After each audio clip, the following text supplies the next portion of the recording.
Hello, my name is Huld, if you don't know who I am. I've been fundraising for facial feminization surgery since 2023, and today I'm leaving to go to Argentina to actually get the surgery. I've seen videos from other people on YouTube and other places who've gone through the facial feminization process, and I wanted to do the same because it really helped me, so I figured I'd put another video out there for those who are interested. And I can't do a video about my process without first profusely thanking and acknowledging all the people who've donated to my fundraiser to be able to get us to this point. So to any of you who are watching who did donate to my fundraiser, thank you so much. Literally would not have been here right now if it wasn't for you and everyone else. And if you weren't able to donate but you shared my fundraiser events and things like that, again, thank you so much. It couldn't have happened without you. This video is two things. I'm going to talk a little bit about my process of choosing to get facial feminization surgery and how I went about finding a surgeon, etc. But also it is a call out for you if you're someone watching who have questions about facial feminization, if you have questions about transition, if you have questions about transness and things like that in general, feel free to ask. I might not answer it, if it's too personal, if I feel like I don't want to share it, or if I feel like you're not coming from a good place, I might just not answer the question. But please don't be afraid to ask. I feel like anyone who's been to one of my streams knows that I'm always happy to answer questions, even when they make me a little bit angry. Now, how did I get here? I'll tell you a little bit about how my timeline transition works out overall. I came out in 2015 after a couple of years, I would say, of working out what was going on. That is to say, in 2015, I came out as wearing dresses. I hadn't yet realized that I was trans, but I decided, you know what? Life's too short to just be wearing men's jeans for me. So I wanted to wear dresses, and I just started doing that. It was only in 2016, 10 years ago now, that I actually came out as trans, or realized that I was trans. Coming out was always a kind of, for me, I always had a hard time hiding. So as soon as I knew something about myself, I would want to share it with the world. So I did. As soon as I put on my girlfriend's dress at the time, and we took some photos, and I literally posted it the next day, I think, to Facebook to be like, hey, this is part of who I am. This is what I do now. So, self-preservation wise, probably not great, but in terms of not hanging about in the closet when I don't need to, fantastic. Came out at a time when things felt really good and safe, and things were feeling like they were moving forward for trans people. We are in an interesting place now, with billionaire children's authors putting their fortunes into specifically targeting my community, etc. Great, so much fun. But I don't want to focus on that. I want to focus on the joy that I felt coming out and being able to find community and being able to connect with my community fully as myself. Were there people who didn't get it in my day-to-day? Yeah, plenty. Were there people who got it who I didn't never expected to? Yeah, absolutely. And did I find new friends?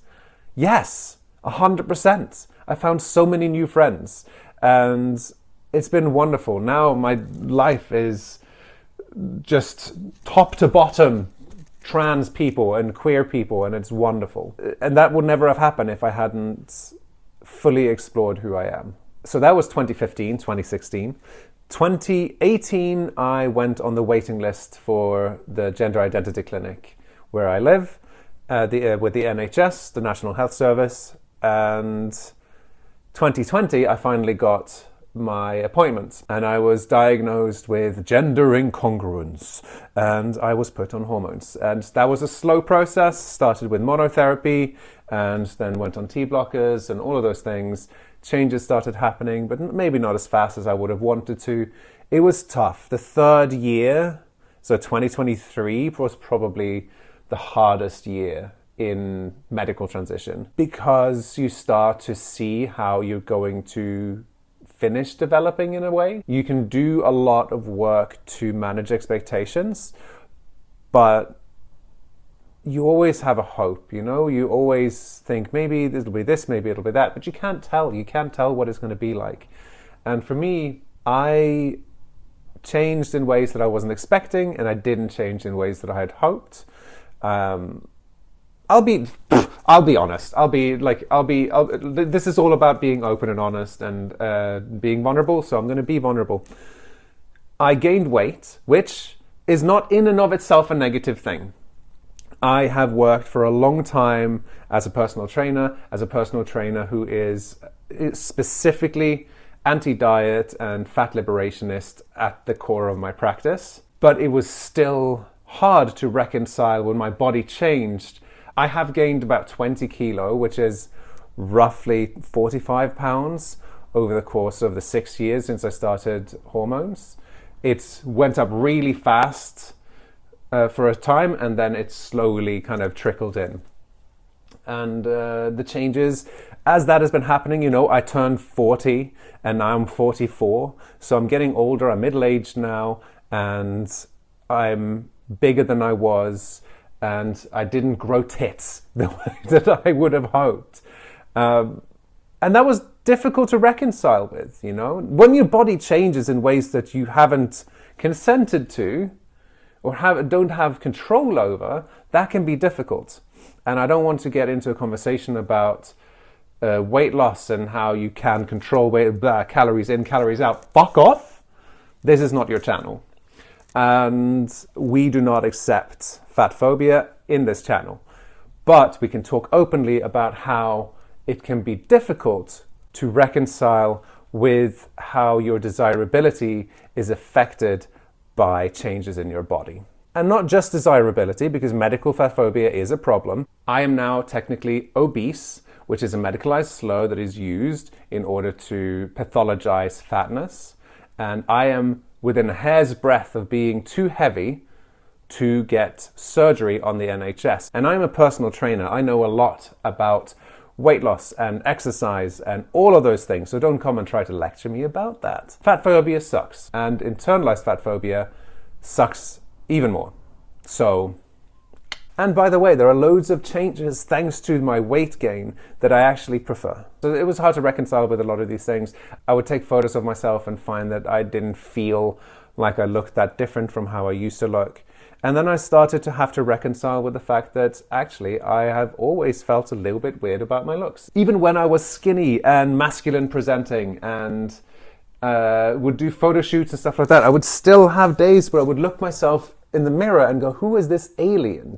What is this? So it basically got to the latter half of 2023. I realized that it was time. I had always said, I don't think surgery is going to be for me. Like, I'm just going to maybe go on hormones if I decide to, and then we'll see what happens. And for me, gender has been much like a slowly rolling, like, gloop of molasses going downhill, because that's the way my gender fluid works. It's just, it keeps inexorably moving in one direction. I still identify as non-binary. I use she and her pronouns and V and ver pronouns, but I still identify as non-binary. But in terms of presentation, I just feel like I want to lean more and more into the places where I can just feel comfortable in my body, just roll out of bed and feel like I'm me. It's hard to talk about this stuff in a completely honest way. So I am going to try. A major driver in wanting to get facial feminization surgery now is how I am seen by other people. Some of it has to do with desirability. I had to consider a lot with myself whether or not I was choosing to go down this path because of that, or because I was actually wanting it for me. And then another aspect is misgendering, day to day, misgendering all the time. As you can tell, I am not doing voice training at the moment. Maybe that'll change. With all of my features, my voice, my gait, my facial features, my shoulders, my hairline, all of those things, they affect how people see me. And when I say my hairline, you can't see it because I'm wearing the, the fringe, but if my hair blows around and you see the hairline, it's that alongside with everything else tends to be a way that a lot of strangers decide to ignore all the voluntary ways that I present myself and call me sir, call me he, call me a guy, etc. And not in a malicious way, just in that way that they haven't even thought about it. That wears on you. And some days I'm fine with it, some days I'm not fine with it. It always sucks. But you just have to choose, you know? You have to work against that feeling. And some days I just don't have that in me. And there's desirability to it. And I don't want it to sound like I am getting surgery for other people or that I'm getting surgery because I want to be hotter. Because that's not, at the end of the day, the full truth of it. But yeah, how other people see me is part of it. So here I am. I'm getting surgery in 3 days, getting surgery on Wednesday. And I'm nervous mostly about the trip. Haven't had an ounce of nervous energy for the surgery itself. Maybe that'll come once I arrive. But right now it's that I'm going away on a trip on my own and I've had to organize cat sitter and I have to organize everything myself. And that's, nerve-wracking. It's the first time I stay away from home for this long on my own and that I travel on my own this far. And travel on my own to go by myself somewhere where I will be by myself. And that's more nerve-wracking to me, to be honest, than the surgery itself. The surgery, I know a lot about it. I've seen videos. I've listened to people talk about it. I have friends who've been through it. So I'm not that nervous about the surgery itself. It's the trip. It's the travel, I think. But I'm ready now. I've done everything that I need to do, which is why I can sit here and talk to you. Just waiting on my friend to pick me up. I'm really thankful, as well as everyone who's donated. I'm also really thankful to my friends like Mags, who's going to be dropping me off at the airport and picking me up when I come home. My friend HB's sister and partner, who are looking after Rudy, my cat. And my ex-wife Marit, who's coming to visit me in Buenos Aires after my surgery. So she's actually gone for a trip with her partner to go around Argentina and will be hanging out in Buenos Aires with me for about a week after my surgery, which is really sweet. So I'm really thankful to those people as well. If you watch this, thank you. Love you. I'm going to stop now. Bye.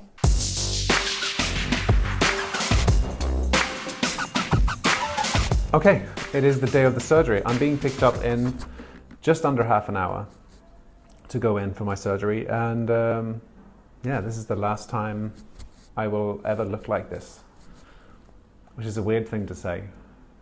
Faces change all the time. I was just saying to a friend of mine that they were asking me how do you feel about this being gone soon, and I said that honestly I feel like I'm just taking what naturally happens in life, that our faces change, and putting it on fast forward with a lot of pain in the process. Well, not pain so much as, it's a whole process. And I don't know what to expect in terms of what I will end up looking like. This surgeon doesn't do 3D models and things like that to kind of give you an image, because once you peel the skin off, you don't know what it's going to end up looking like under there exactly. Even we've done a CT scan, and I have now seen what my skull looks like, which is great. The surgeon I'm with, Dr. Rossi, here in Buenos Aires, was recommended to me by a friend. But when I first looked him up, when I first came across him, I saw posts on Reddit about him and the quality of his work that were not very favorable. I got away from myself a little bit during this section of the video, so I'm just going to skip ahead. I got very into my head about not wanting to negate other people's experiences and discussing all the complexities, but if you're interested in working with Dr. Rossi or any other surgeon, go on Reddit, talk to people that you know, and see what their experiences have been like. And take everything as what it is, which is individual people's experiences. So far, my experiences have been positive. Other people's experiences might not be. That's the end of that. It can be frustrating, it can be difficult sometimes. And there's also a language barrier that makes it sometimes hard to gauge whether he's understood what I've talked about and is responding dismissively to that, or if he's misunderstood what I was saying and is kind of responding to something that I wasn't actually saying. I'm saying that specifically because that happened when we were discussing my nose. My nose has a bump on it. You can see it very clearly here. You can see it in my skeleton as well. You can see like how it's like, whoop. I don't know, maybe at some point I broke the nose. I don't know. I like this bump. I like my nose. And when we had a conversation, it started with him saying, we're going to straighten that. And I was like, we're not going to straighten it though, because we talked about this. I want to still maintain some of the character of the nose. And I think what he heard was, I want to keep this exactly the way it looks now. And so he argued, and I feel like he was arguing against that. And eventually through the conversation, we came to, like, I had managed to understand what he was saying, and I feel like I had made myself understood as well. So I feel like we left it at a good place. I want someone who hasn't seen me for a while to see me, once I've healed up, to see me and go, I didn't know Huld had a twin sister. That, I just want to look like my own twin sister. I don't want to look like super different. So, and I think that Dr. Rossi is the right person for that. And so far, they've treated me very well. Amanda has been very forthcoming with when I ask questions. Amanda is a trans woman herself, so she knows the experiences and she's worked for a lot of different surgeons. Is very happy to kind of discuss things and to discuss the surgeries. And like I've had a lot of conversations with her about the surgery and about the questions that I have around it. All in all, I'm excited. I'm excited to get to do this now. It's been such a long time coming. And the last 2 days I've just been exploring Buenos Aires and like eating a lot of empanadas. People are lovely, and despite language barriers, it's been really nice. And I've had a lot of time to think about my place in this world as a medical tourist, medical tourism is something that I'm not a huge fan of. As a thing necessarily, it places itself in the world in a way where I come in with my privilege, etc. And I haven't had to learn any Spanish, even though people here often don't speak English very well. But it's never been a problem. Nobody's ever scowled at me or tried to like make me feel bad about it. We just kind of make do. So yeah, it's a strange time to be in. Argentina's been through a lot. I don't think I should be able to expect being treated as well as I'm being, I guess I'm saying. And I'm really thankful to everyone who lives here and who is being very nice and chill and who are laughing along with me when we're trying to make each other understood and using our phones to translate, etc. I'm feeling very grateful. I'm feeling excited for what's going to happen in 15 minutes. And I'm also feeling really fucking hungry. I'm so hungry. I had to get up at like 3:30 a.m. because I wasn't allowed to eat after 4. So they wanted to make sure I ate as close to the time as possible. It's been 8 hours since I ate, and I've been awake the whole time. The whole time! I'm hungry and I'm thirsty, but I'm only going to be awake for another 2 hours, and then shit's going to go down. So, all right, I'll see you after the surgery, I guess. Goodbye!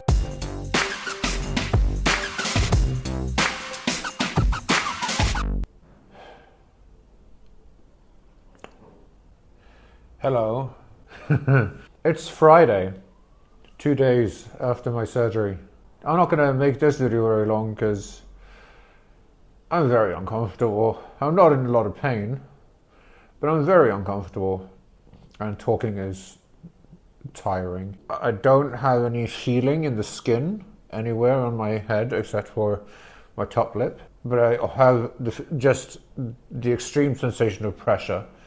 And you would think that that sensation of pressure is because of this ridiculous compression mask that I'm wearing. But trust me when I tell you, I feel a lot better wearing this than I do not wearing it. I had to take it off to wash my hair this morning, and the immediate sensation of my entire face just feeling like numb pressure. Yeah, it's not fun. Eating is a bit of a challenge, but I'm eating Huld. which is one of those meal replacement things, which a lot of people like to shit on, but they're fantastic for things like this and other situations where you might struggle to feed yourself. Other than that, I only eat anything that I can either like pour over my tongue or just like slot into my mouth like a coin. I didn't sleep very well last night, kept waking up, but I slept for a long time. I spent from 8 till 7 like in sleep space, even though I didn't sleep for all of that time. There's a lot of waking up and then going back to sleep, waking up, going back to sleep. At 4 a.m. I had to get up and like go to the toilet and palpate out the blood and stuff that accumulates at the bottom of your jaw, which is fun, just stand over the sink and touch your jaw and hear it go, and then just feel, well, you can't really feel it, but you can watch as the kind of slightly reddened liquid just squirts out of your mouth. So that's fun. The surgery itself went fine. I look as you would expect after a surgery like this. My eyes are like far behind. They're very puffy here. But I look pretty much as you'd expect. I'll talk more about the actual surgery another day when I feel a little bit more up. But I wanted to make sure I took a video now, because this is probably the point at which I look my worst. Maybe tomorrow will be worse again, but like I can barely see out of my eyes. So hopefully it's not going to get more swelly than this. If I touch here, I don't want to do it too much because it's so gross. But if I touch here, I can hear it squelch, which is really fun. That's so awesome. I spend most of my day walking around. I've walked 4,500 steps today, entirely from there to there. That's 10 steps it takes to go from one end to the other. And I've done that apparently 500 times today, almost. So that's something. But I'm being checked up on by Amanda, who is my liaison with Dr. Rossi. She comes in and checks in on me, just checks that I'm doing all right. And Marit is here as well, and we'll see each other a couple of times a day probably. But she's also turned it into a holiday for herself, so she's not just here to see me once a day, Marit is a really sweet person, and I'm really thankful to have her in my life. And she gets to see me like this. I'm going to stop talking now. I'm getting really sore. I'm going to keep watching Cars. I'm watching Pixar movies. I don't know if I said that already. I watched 4 last night, or yesterday, and I'm going to probably watch another 4 or 5 today. Just watch Pixar movies and walk up and down the flat. That's what I'm doing. Anyway, I'll see you in another day, or 2, or 3. Who knows?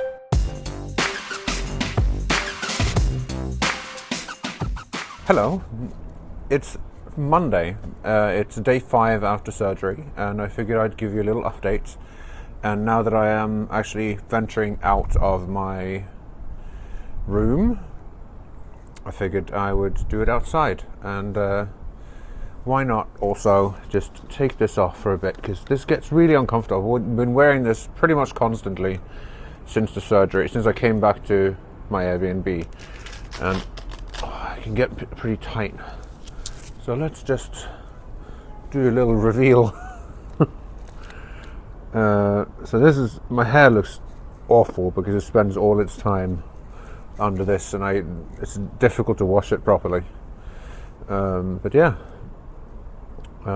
this is me now, 5 days after surgery.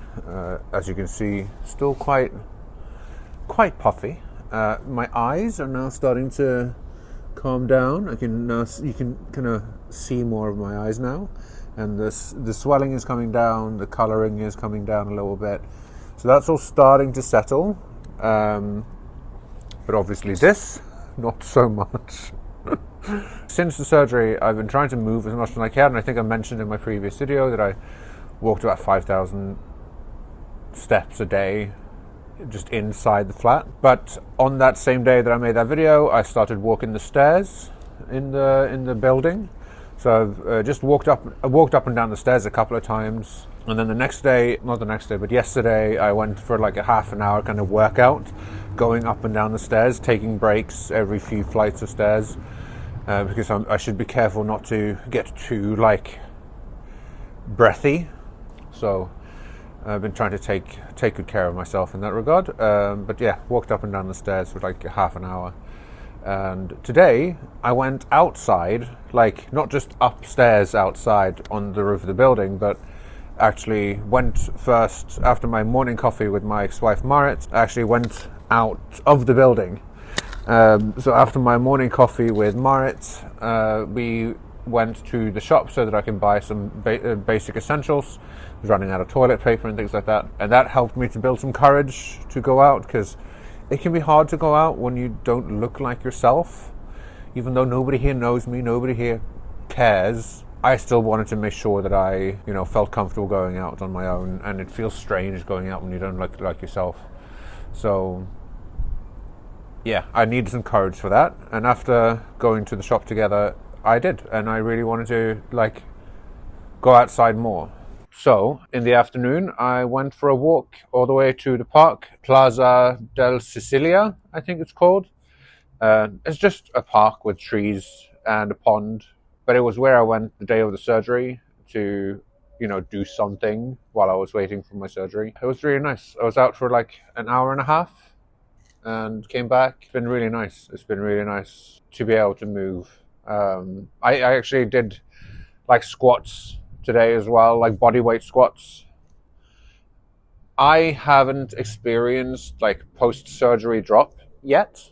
Fingers crossed I'm managing to avoid it, because I've heard a lot about people having really bad mental health drops after surgery, in the first week after surgery. And I'm 5 days in and not experienced it yet. And I think some of it might have to do with the fact that I've been able to move around a lot. I've been able to do things, and like even being able to do things like squatting, because I'm used to exercising. I've had some injuries and I've had to build myself back up, but I managed to build myself back up to a place where I could, do 50, 60 kilo squats in the gym for a set. And that really helped me when I needed to then be able to move here without overexerting myself. So I would say, if I have advice for other people at this point, it is, before you do surgery, whether it's lower surgery or facial feminization, or if you're a trans mask and you're getting like a top surgery, things like that, just exercise. Get used to exercising. It's not for weight. It's not for anything other than just the fact that if your body is used to moving and is used to working hard, then you can do things that keep your blood flowing and that help you to recover from surgery much more easily than if you don't, right? If you're coming at it with zero level of fitness, then your body's going to have a much harder time recovering, because you can't do much to help yourself at that point, because the fatigue comes in really quickly. I have to take breaks when every 3 flights of stairs to get up the stairs here, but that's not so bad. And if I wasn't already in a place where I was a lot fitter than before, then I would have struggled to even do that. And then, then I'd have more of a struggle to do the amount of things that I need in order to support myself. I could also just be lucky. This is my private, personal experience, and I'm not going to pretend that just because I'm doing these things, that means that would help you. I'm not going to be that person. So I could just be lucky.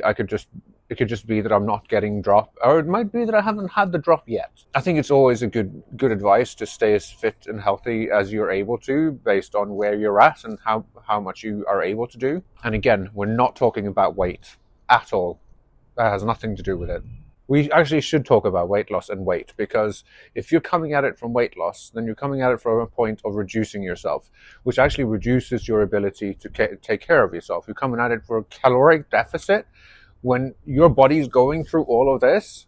Terrible idea. Unless you absolutely have to and are forced by surgeons, etc., to reduce your weight for surgery, please try not to do that.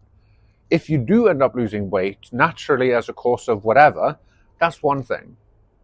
But intentional weight loss is extremely risky behavior and can put you in a place where you are much worse off when it comes to recovering from surgery. So that's my main advice. Wow, my face is so puffy. Try to be kind to yourself. Try to be good to yourself. That's what I'm trying to do. And so far it's helping. And also watching every single Pixar movie in chronological order is also helping. I'm now on The Incredibles 2, so I just finished rewatching Coco. And having a great time. I'd never seen The Good Dinosaur or Cars 3 before. And The Good Dinosaur, terrible movie. What the hell were they thinking? And Cars 3, incredible. The best Cars movie, and made me actually appreciate the first Cars movie more. Because I never really had any interest in the Cars movies. And the second one was terrible. But Cars 3, actually pretty great. Coco, I'm a wreck at the end of it every single time. Yeah, I want to go downstairs and I want to finish watching The Incredibles 2. And then we'll see if I watch another one before I go to bed.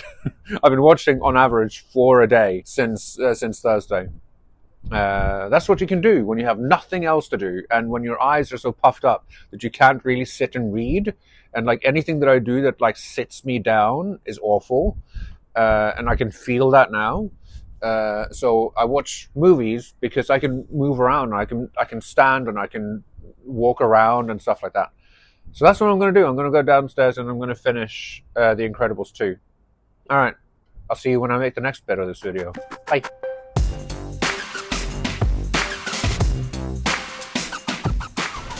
Here we go.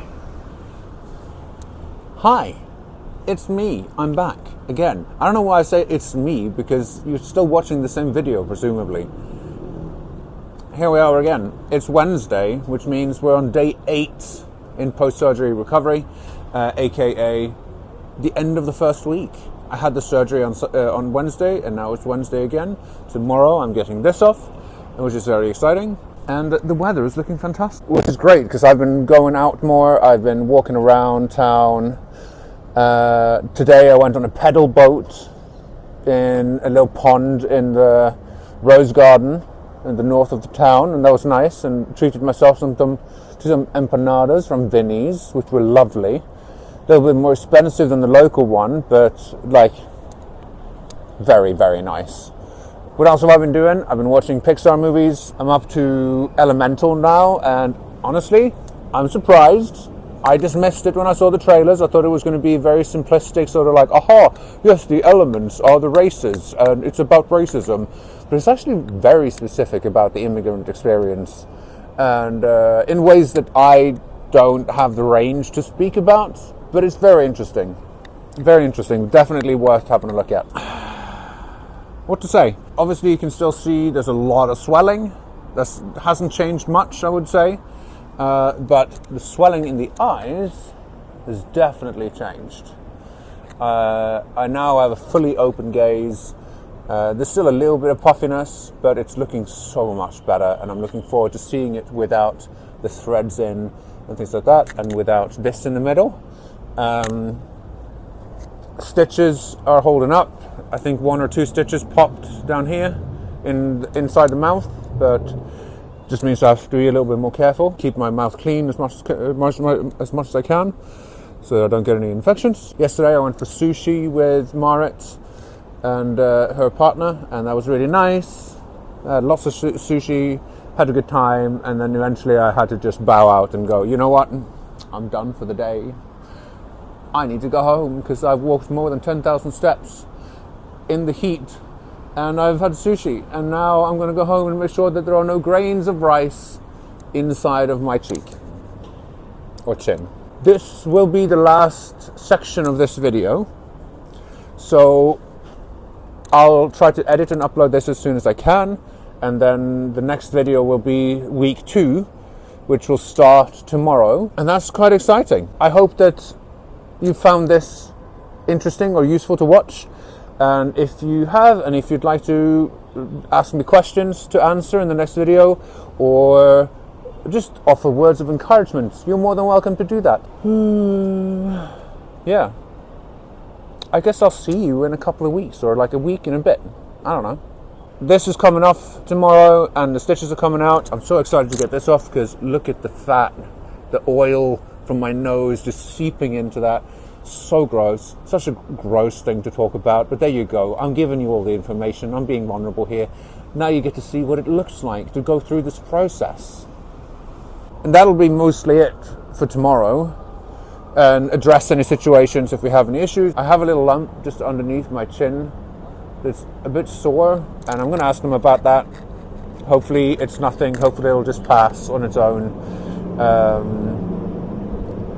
But yeah, that'll pretty much be it for tomorrow.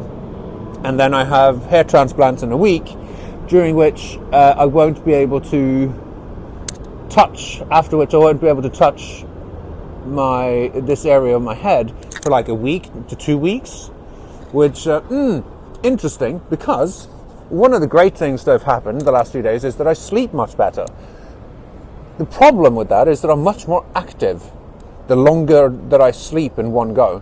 So I wake up all the time like with my arms like this, or like over my face and things like that. Could pose a problem. I don't know how to deal with that. I don't know what to do about it. If you have tips, please tell me.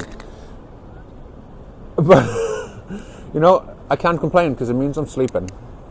So I have that, and then a week after that I have my last consultation with Dr. Rossi, and then I'll go home. So I'm 2 weeks away from coming home. Isn't that exciting? I'll see you in the next one. Bye.